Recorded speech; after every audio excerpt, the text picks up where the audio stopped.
pengalaman nih Pak, kendala dalam Kredit Riba Pak. Apa tuh? Kendala-kendalanya. Pengalaman Pak Bahar Iya. yang paling pahit apa gitu? Pasti kan banyak kendala kan. Apalagi mengelola manusia itu pasti lebih susah kan. Iya. Nah, apa tuh Pak? Pengalaman pahit. Saya karena niatnya karena Allah, niat membantu, jadi pahit dan manis itu udah siap saya terima. Intinya kadang mereka nggak mau belajar sama-sama, bukan mintanya dituntun, tapi mintanya digendong. Nah ini yang jadi kadang-kadang memang ada mereka waktu masa jayanya itu dimanjakan dengan harta, semuanya jarinya sakti, asal tunjuk-tunjuk jadi Itu ya. Nah di waktu Allah kasih ujian, berkurangnya power, berkurangnya harta, berkurangnya kemampuan, nah mereka semuanya mereka pikir dengan mudahnya. Kebiasaan itu nggak bisa hilang gitu ya. Nah itu nggak mudah karena bertahun-tahun mereka sudah biasa seperti itu kan. Nah di waktu Allah kasih ujian itu seharusnya introspeksi, bermuhasabah diri gitu. Dan di akhirat pun kita nanti akan sendiri gitu kan. Di akhirat pun kita akan bertanggung jawabannya sendiri gitu. Gak bisa kita asal suruh orang gitu. Masing-masing punya kewajiban. Nah itu yang jadi pernah beberapa orang ya semua dikuasakan dengan ke asisten atau sekretarisnya atau ini malah bukan jadi benarnya kalau seperti itu. Kalau saya melihat pola-pola itu harus kita satu frekuensi nih, kita mau berhijrah, mau berubah dari yang tadinya nggak tertib administrasi jadi tertib, yang tadinya kurang ibadahnya kita tambah ibadahnya, itu nggak bisa diwakilkan tuh. Gitu, seperti itu sih Pak. Jadi udah siap gitu dengan Ya itu konsekuensi dakwah. Saya pernah ditinggal dengan orang-orang pengurus yang lebih penting, dia buat komunitas lain, itu konsekuensi dakwah. Kita nggak bisa paksa orang senang dengan kita. Orientasinya macam-macam, orientasi materi atau orientasi benar-benar murni dakwah. Jangan sampai dakwah ini dibungkus dengan bisnis atau komersil. Kita udah cukup mendiktekan Allah di masa-masa kita bisnis bagus, kita pikir bagus, ternyata Allah punya cara lain. Yang paling utama itu kita membantu dengan hati ikhlas, biarpun kita tidak bertarif, tapi intinya kita butuh operasional. Butuh operasional itu harus disadari, dan kita nggak mau bicara angka, dan nggak boleh masuk ke rekening pribadi, harus masuk ke rekening resmi lembaga, supaya nanti waktu diaudit oleh BPKN, Badan Perlindungan Konsumen Nasional, kita rapi, bersih. Oh, jadi ini menginduk ya? Menginduk ke BPKN. BPKN. Ya, Badan Perlindungan Konsumen Nasional.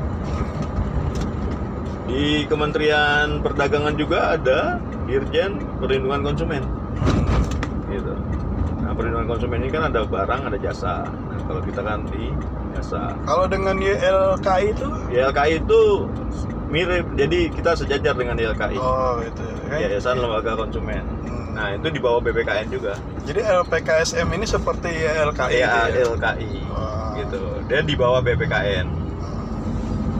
Bentuknya apa, yayasan atau perusahaan atau apa gitu? Ini badan hukum sendiri, bukan perusahaan, bukan. Ini kan nirlaba. Nirlaba yang benar-benar hanya mengutamakan sosial, bukannya laba. Jadi yayasan? Ya, yayasan sosial. seperti itu. Dan kita sudah mengikuti beberapa kali BIMTEK dari BPKN, arahan-arahan, briefing, meeting dengan pihak BPKN yang berkantor di Menteng. Keuntungannya apa gitu kalau masyarakat ingin bergabung, ingin didampingi oleh LPKSM itu? Keuntungan pribadi, keuntungan bagi masyarakat itu apa sih yang untungnya mereka itu? pastinya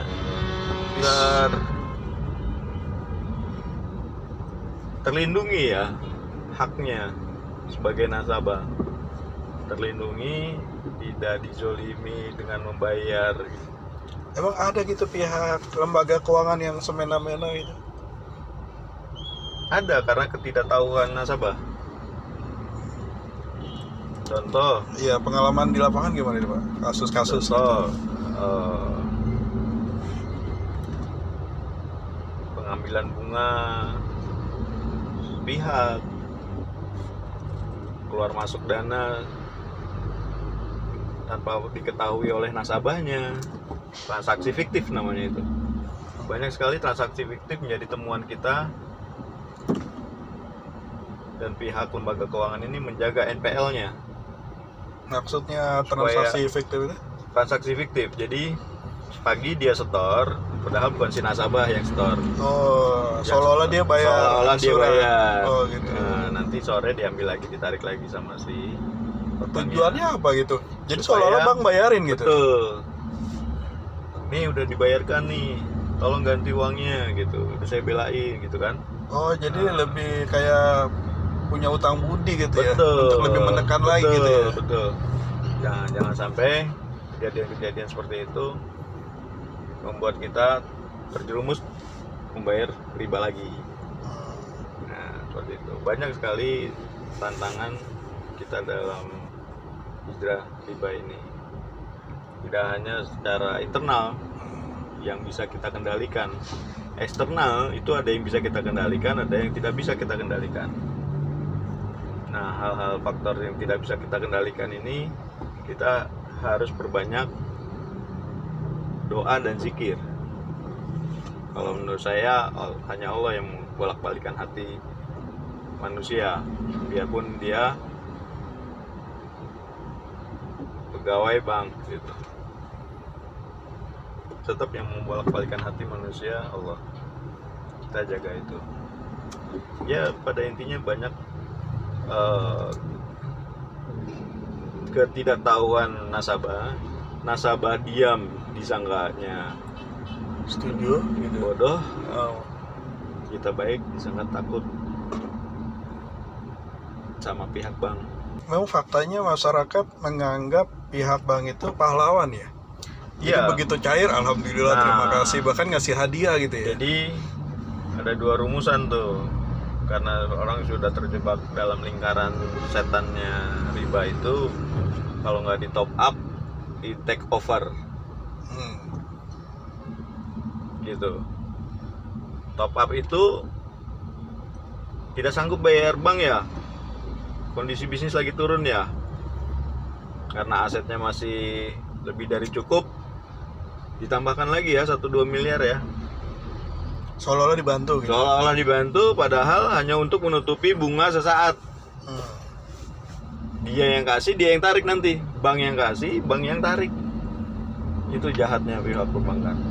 Sudah jelas-jelas usahanya lagi drop, lagi kurang sehat, disangkanya dikasih obat, padahal dikasih racun. Hanya nunggu waktu aja. Itu menjadi seperti bom waktu itu. Tiba-tiba dia tinggal nunggu waktu 1 tahun kemudian atau 2 tahun kemudian meledak itu. Bisnisnya hancur, berantakan, berkeping-keping. Diperangi sama Allah.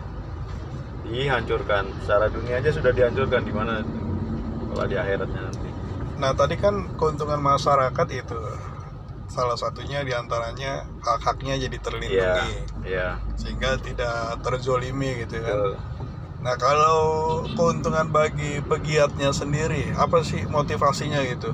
Sampai mau-maunya mengurusi masalah orang lain kan puyeng juga, berarti ikut puyeng gitu kan.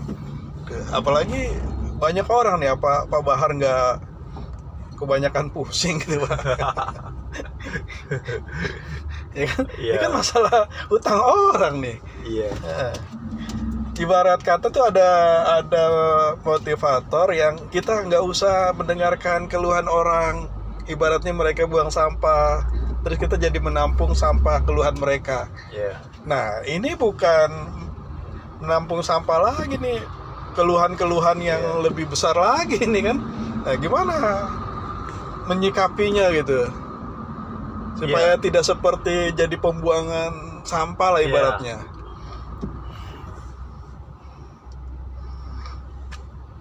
Ada energi lain yang Allah kasih yang kita belum bisa merasakan kalau kita belum membantu sama umat muslim. Setelah saya banyak membantu itu, terasa sekali energinya Allah tuh mengalir ke badan. Waktu kita membantu, keberkahan yang bertubi-tubi dari Allah itu, hal-hal yang kita pikir mustahil, hal-hal yang kita pikir gak mungkin, itu tanpa diduga-duga muncul di ada bagian.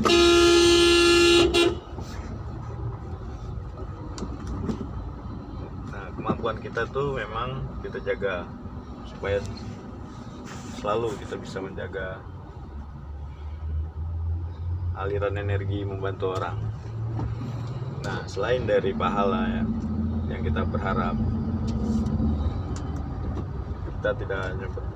kita tidak berharap untuk keuntungan duniawi, tapi ukhrawi. Nah, kepuasan membantu orang itu di luar dari materi yang kita dapatkan.